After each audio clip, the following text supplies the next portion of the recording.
The Metro Atlantic Athletic Conference and the Naismith Memorial Basketball Hall of Fame are proud to recognize the Honor Roll class of 2015.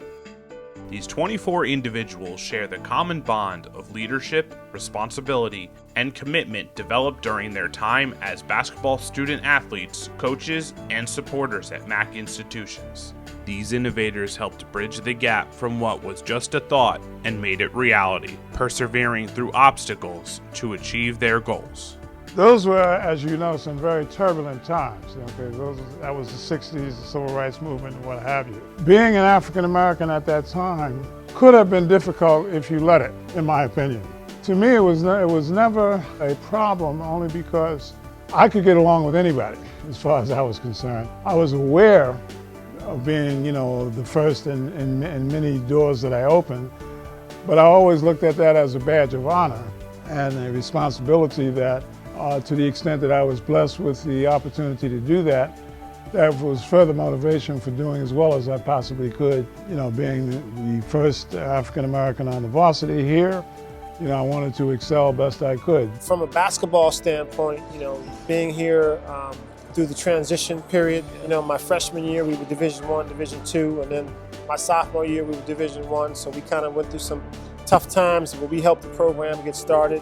What is really great now, though, is when I talk about Marist College to people, no matter where I am, because I do some traveling, people know Marist College, So I think the vision that President Murray had has come to fruition, and it's just great to be a part of this school. There was 3 guys, I was the first, so that's something that, whatever records are broken or whatever, that's something that nobody can take away.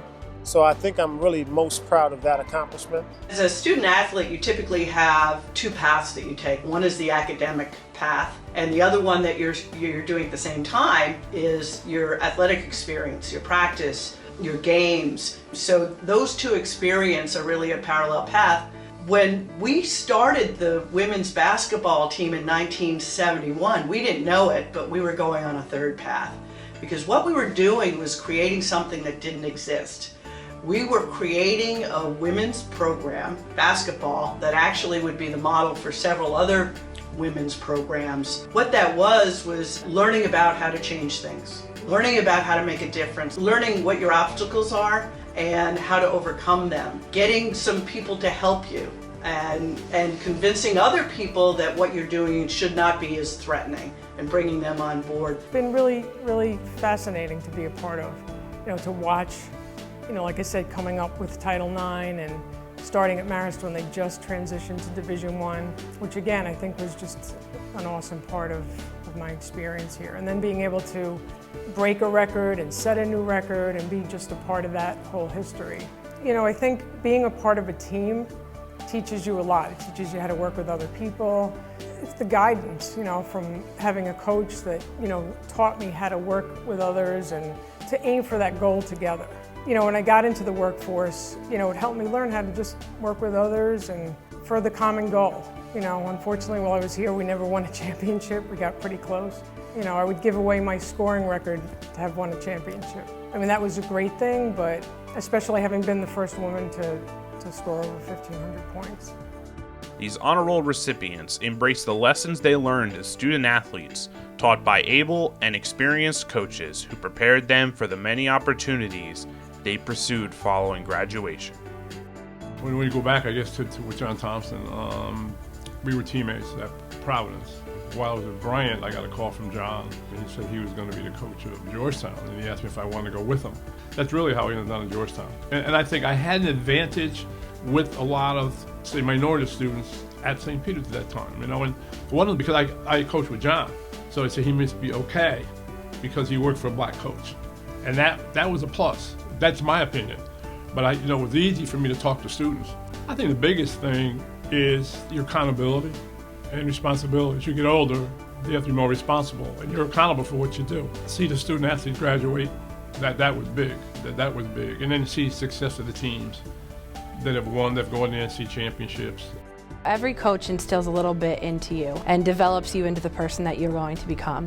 So Trish definitely instilled a lot of hard work, a lot of desire and discipline, and her assistants echoed the same exact thing. The other person that really was my mentor would be Jen Mead, who is our athletic trainer, and she really pushed me to overcome a lot of obstacles that I had faced, especially my freshman year, and kind of developed me into the person that I ultimately became at Quinnipiac.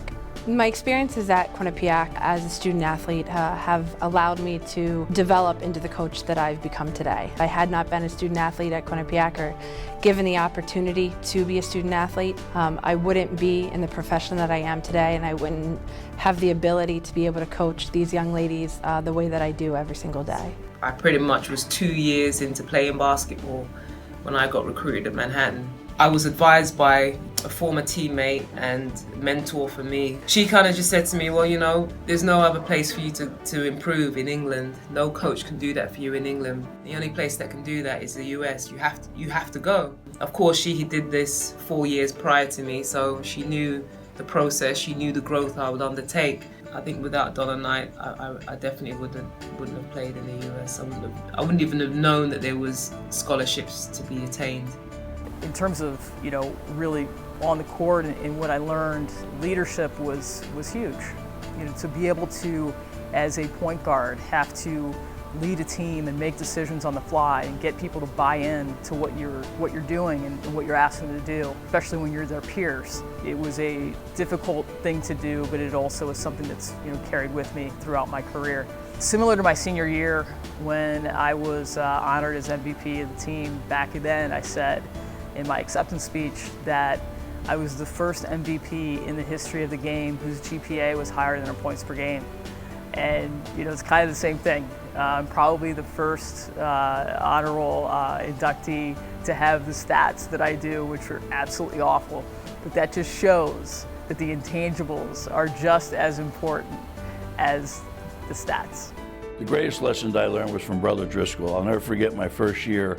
I had just gotten the job. I was 27 years old, and it was a little rough time when Jim Valvano left. And at 27, I was given the reins to kind of keep the program going. So you can imagine following Jim Valvano was hard enough, but following him when you were 27 years old and had never been a head coach before. So Brother Driscoll on one hand gave me a lot of confidence. On the other hand, when we sat down after year one and I thought I had done a great job, he brought out our grades. And we had a few guys whose grades were not up to snuff. And when I thought I was going to get a new 5-year contract, he said, let's see how you do next year, Pat, and we'll talk about it again. So Brother Driscoll really taught me a lot about, hey, if you're going to be really successful, it's the totality of what you do. And it's obviously the academics first, and then how you develop these young men as people, and then how you win and how you sell the university and the mission. When I am forced to look back at the things that I was most proud of as a coach and the things that I remember as a coach, it's always the players, it's always the teams. Not only the fun time, but the way they caught on to things that we did that they'd never seen before. The way they cared about each other. It's allowing these young women to participate in something terrific. We all love basketball. Come through, and when you look at them now and their positions that they hold and the things that they're doing, a lot of it, I believe, is how they got along when they were playing basketball here. That's what I think is wonderful. I think that's part of the whole thing.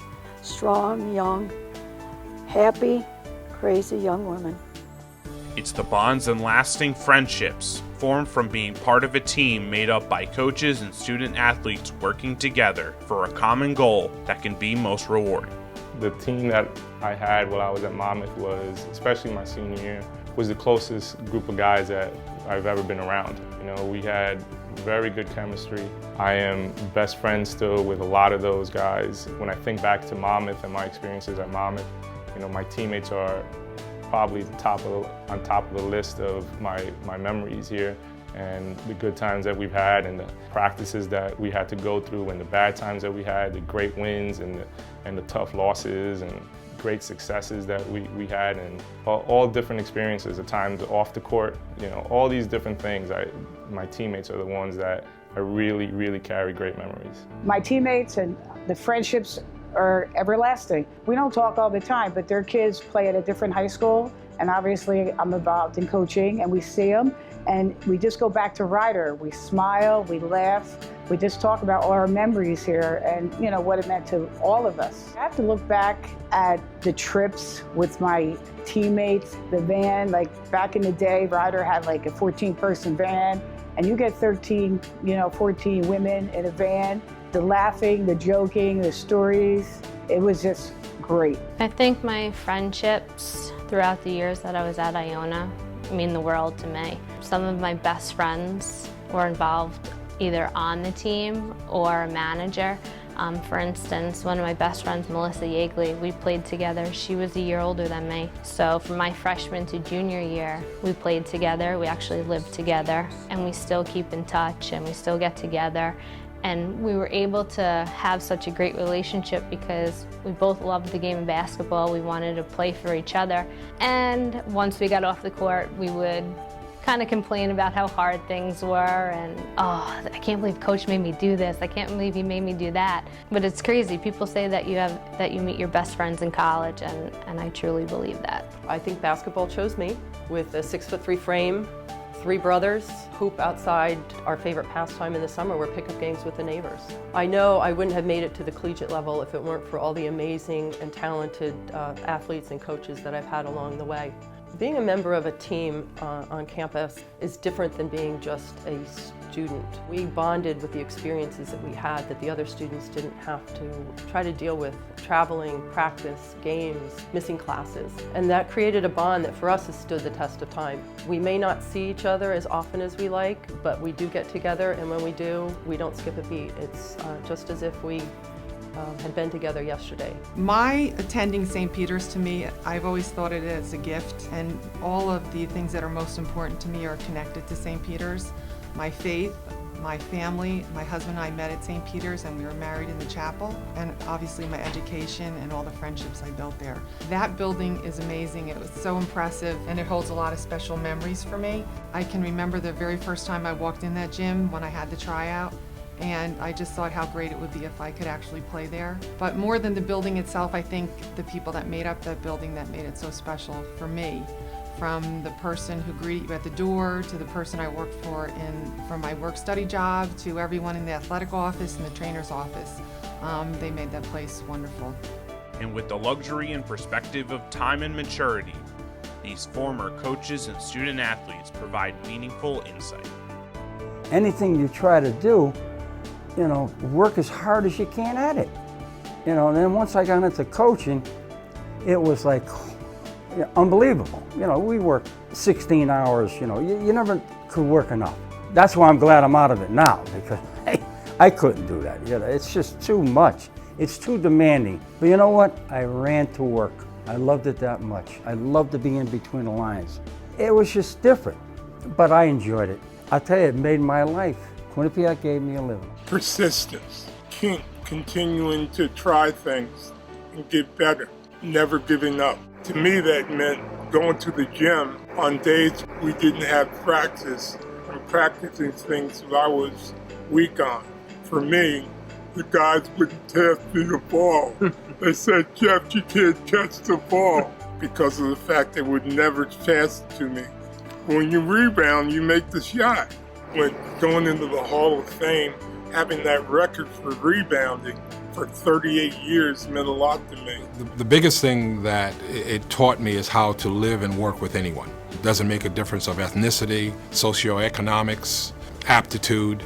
That was very important. The second thing, it taught me how to speak to anyone. And finally, you lose your fear. I mean, there's nothing like being at a foul line in Madison Square Garden with 18,000 people screaming at you, and if you miss the shot and you see in the Daily News that Marshall Wingate missed this shot, and then you go to Philadelphia and play in the Palestra, that game that you missed the shot in the Garden is gone. It was close to home, and I kind of wanted to stay close to home.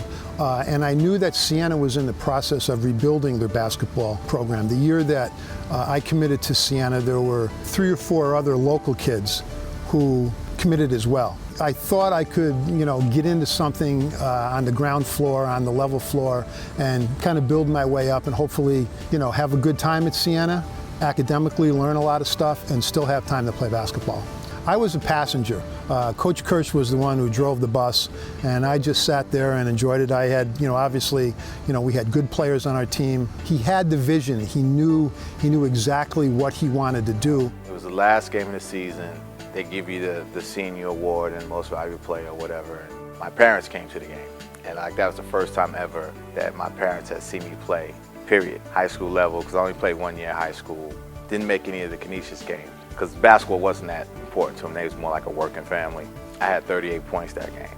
I hit the last second shot to win the game. Just my mom being there and everything that was going on was a special day. And I remember Coach was saying, today is Phil's day.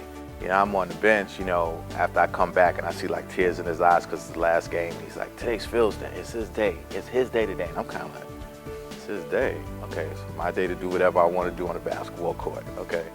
He made it my day, my special day, and I wound up having like 38 points and hitting the last shot. And it was just a special day. I started playing basketball at the age of around 13, and I like the intensity of the game, the ability to make shots. If you work hard at it, you can make yourself a good shooter. It's been my whole life. I mean, when I think back to starting out in grammar school, high school, and then fortunate enough to come here to Manhattan College, very lucky that I got a chance to grow here and play right away, not only as a freshman, but also on the varsity. I was able to start from day one, and I think that really helped me in my growth as a basketball player. I think the most important lesson is, to go at every game, go at everything you do, full speed. To work hard, be prepared, and play that game as best as you can. But always be ready to change in mid-course if you have to. You've got to adjust to what's coming at you. You can go up against some pretty tough people if you understand how to play the game, when to pivot, and when to charge ahead.